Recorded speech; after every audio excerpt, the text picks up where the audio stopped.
Hey everybody, and welcome back to my channel for this Wednesday morning, afternoon or evening across the world where you may be at. And today it is World Autism Acceptance Week, Monday to Monday. So today I'm going to talk about why do I advocate for autism and why I started advocating here on my channel.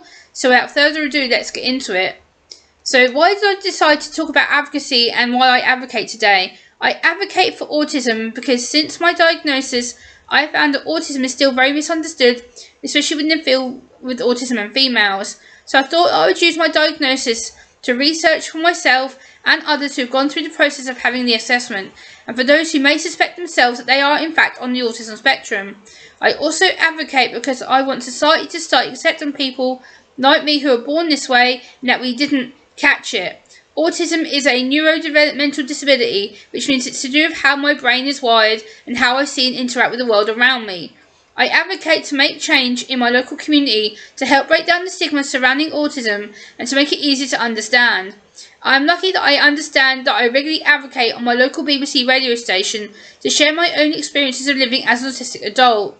I feel so lucky that I am also able to advocate to my local hospital professionals to help them better communicate with people on the autism spectrum when they may be accessing hospital facilities or mental health facilities. This is why I advocate, so that society does not have to be so challenging for me or other autistic individuals.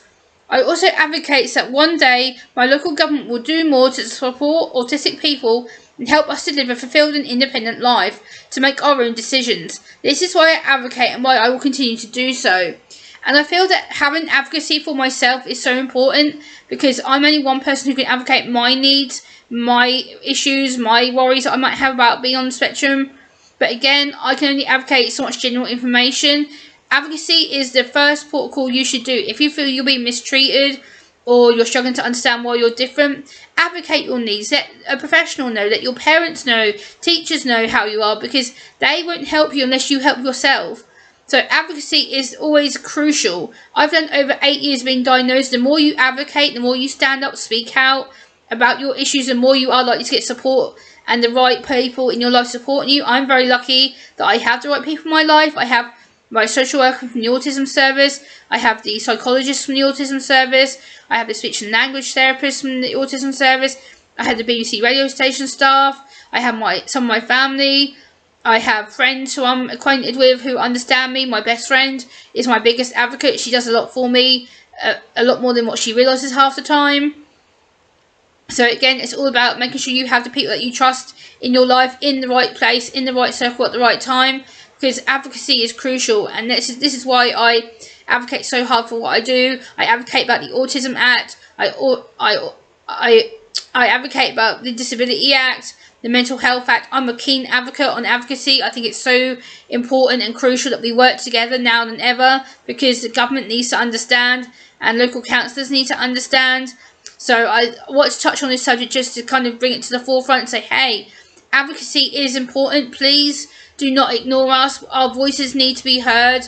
We need to be listened to. We need to be best supported. And we're the ones to make this decision about our health, not you. You're not the ones who live with it. So this is why I want to do the topic today about advocacy and why I advocate so much online here on YouTube, because it's a way of my voice being heard. It's a way that I can get understood without being judged.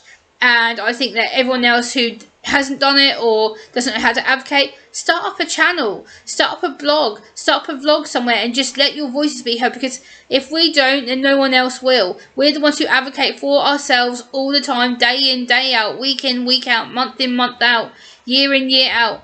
Keep doing what you're doing, because the advocates, you are so important, and diagnosed people like myself, we are important, because our voices do get heard, our voices do matter.